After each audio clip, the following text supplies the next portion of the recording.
Well, there, this is Coach Sammy 33. Block one is done. It is time to recap how it looked for Florida State statistically. You saw the games, you saw the recaps. Both came down to the last drive. 50-50, you'll take that. Definitely better than zero.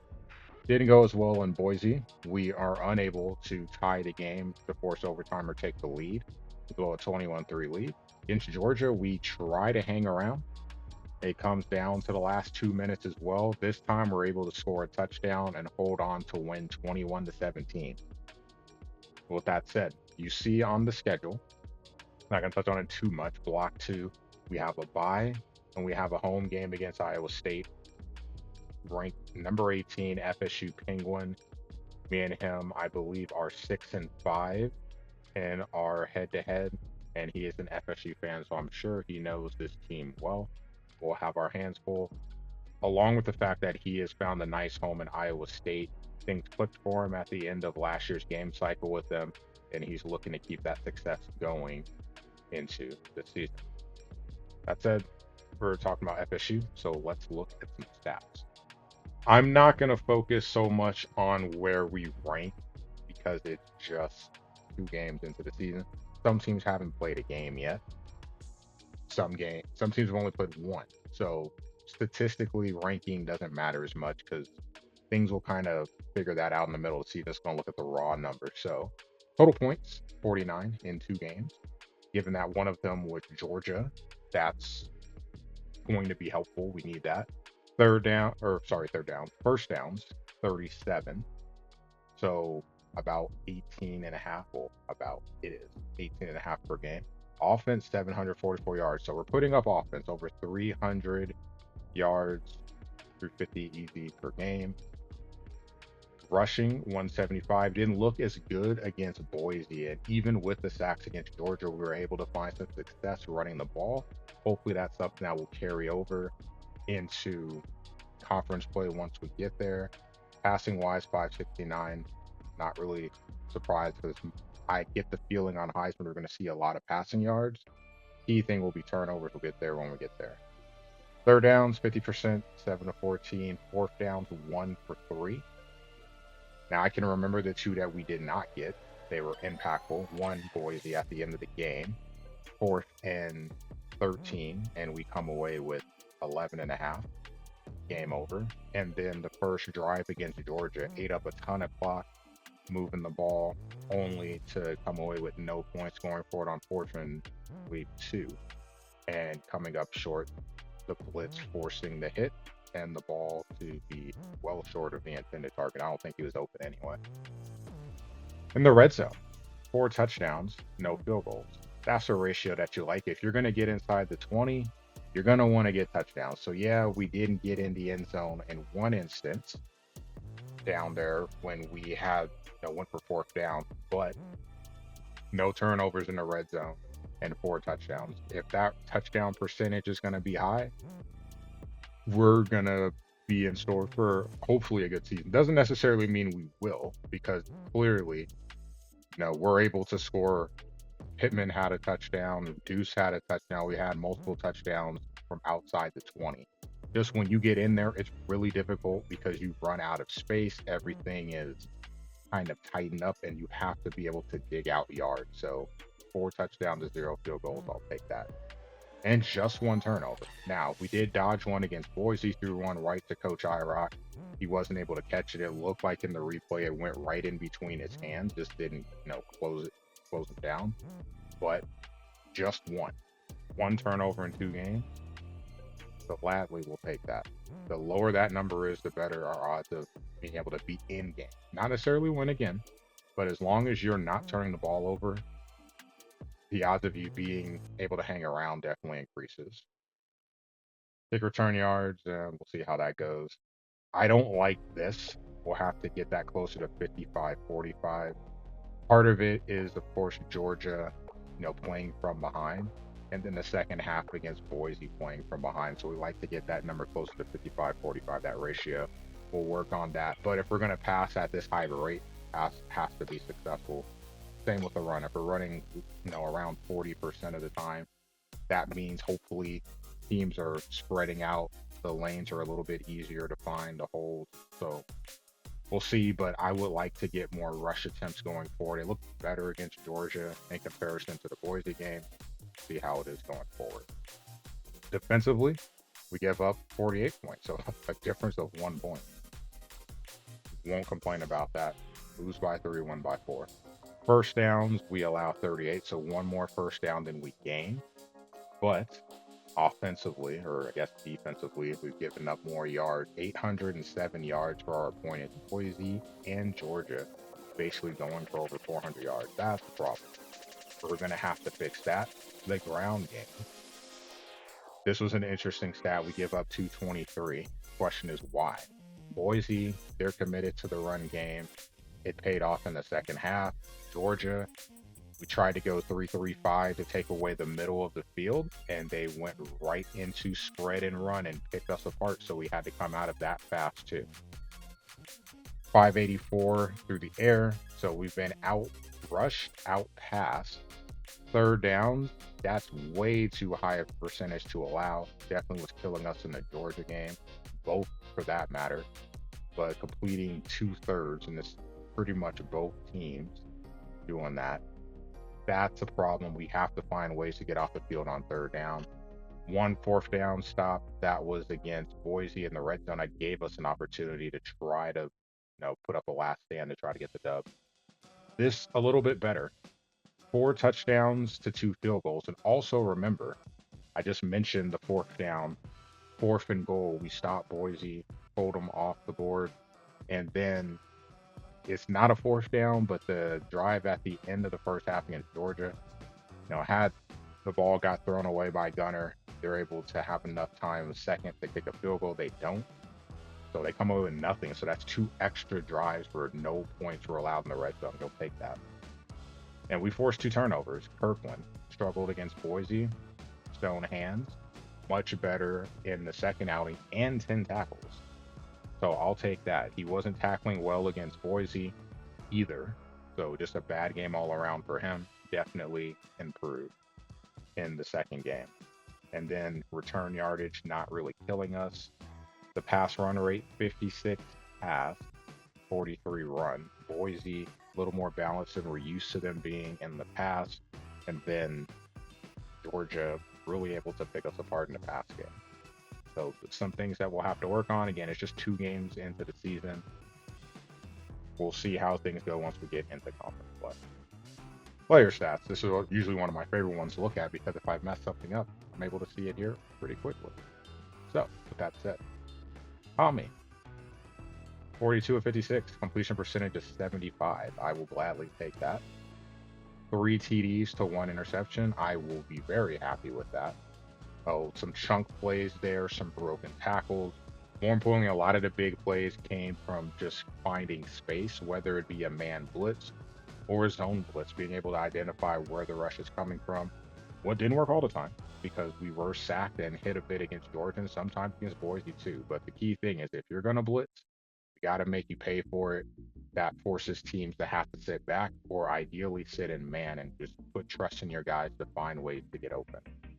On the ground, 100 yards for Mr. Williams already, 105. He has 2 touchdowns along with 36, so nice to see a big run. We didn't really have too much of that in the season opener. Gavin, 5 for 31, along with 22. So again, 2 big 20-plus yards runs against Georgia. You need to be able to pick up yards in a hurry. Glad to see it on the ground. Webster chipping in with 37 so far through 2 games. Cam Davis, 8 yards, and then Tommy -6. No, the sacks, of course, but he does have a touchdown. In the receiving game, this is definitely a big factor. So Gavin, technically, if we want to look at the depth chart, Williams is the number 1. Gavin is really my number 2, and then Webster would be the third down back per se. The hands guy. We didn't have the depth chart set properly for the game against Boise. So a course correction for game number 2. And a couple of guys definitely stood out because of it. Pittman Jr. wasn't even on the field in the first game of the season. Didn't even recognize it, which is sad. So you see McLaughlin, He had 4 catches for 74 yards. He is my fourth tight end, so definitely should not have been on the field, but he had a good game against Boise regardless. Pittman, though, very impactful against Georgia. His speed, his size, and his ability to break away from tackles. 6 for 85 and a touchdown. Hoping to see more of an impact for him going forward. Also, Gavin Blackwell, a 50-yard catch against Georgia. He also was not on the field. Kudos for Boggs for having a good game against Boise, 3 for 29. But again, we don't want you on the field. We prefer Gavin. I'll take that. Cam Davis played against Boise, 4 for 46 and a touchdown. So we showed that he's able to get some stuff done, but we prefer that to be Webster or Gavin in those situations. The key stat, though, that stands out in this group of players is White. 3 catches, 13 yards. Now it says 1 drop here. So I know I messed something up because he had 1 drop against Georgia, but he had 2 against Boise. So he already has 3 drops on the season. And only with 3 catches. That's a little bit of a problem. If White's not going to be able to catch the ball, they were going to have shades of the New Mexico run back where our impact receiver was pretty much worthless, Wysong, because he kept dropping the ball. So we're going to have to find ways to get Squirrel the ball in the open field to help him hold on to the ball. That's a work in progress. We'll keep, trying to find ways to do that.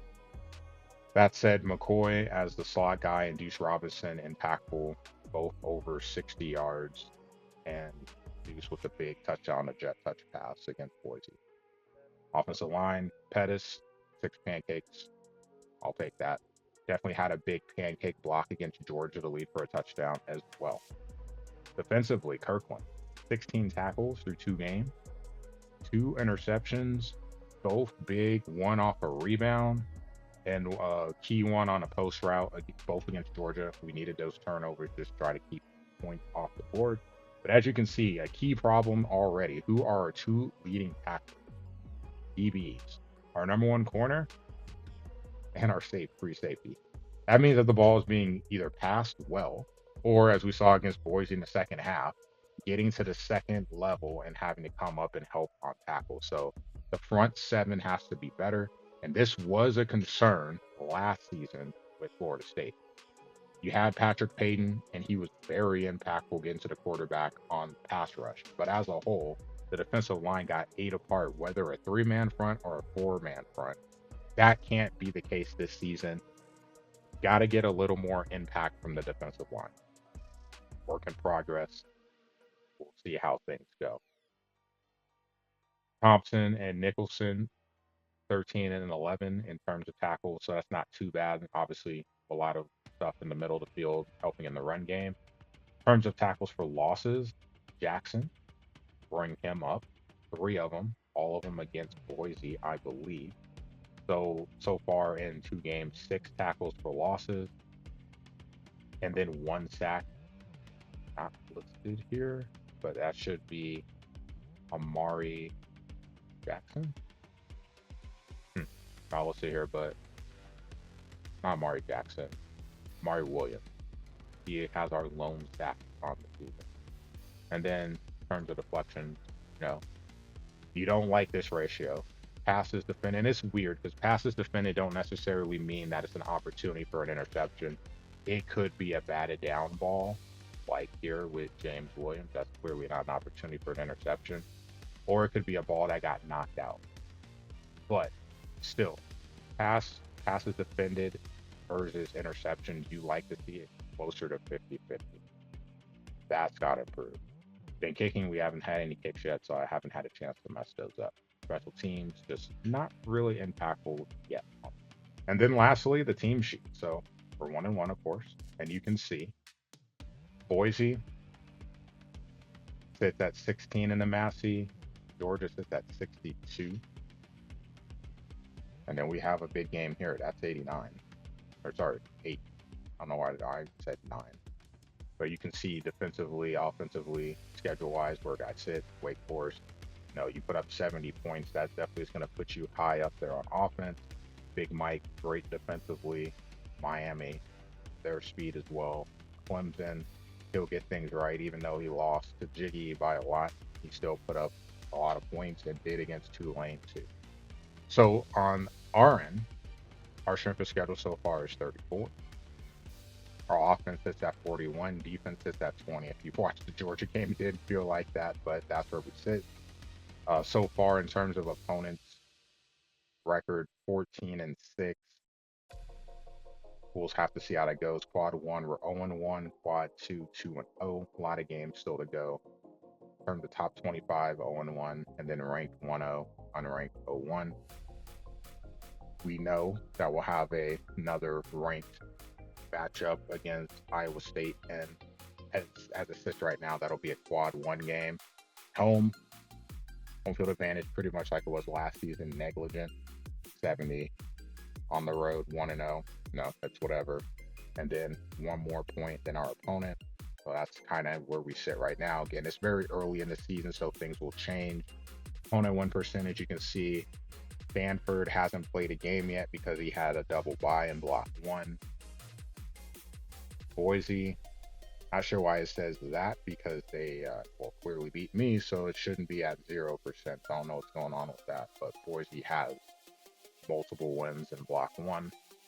The Massey rating, you can see Wake Forest sitting high, Florida sitting high, along with Iowa State and Boise, and then everyone else kind of trickling in. Offensive rating, yeah, when we get to the back half of the ACC schedule, it's going to be painful, along with Miami. Don't want to, shortchange Corey. He's very good offensively. He's got his team. I'm sure he knows him really well.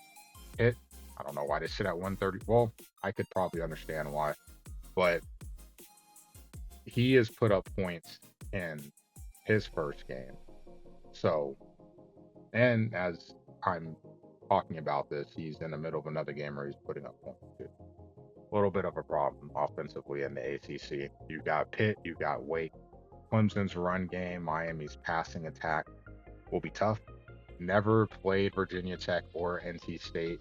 Virginia Tech has played well so far, keeping themselves in games, and then NC State had a good season last season. I've never been able to play homie, so looking forward to it.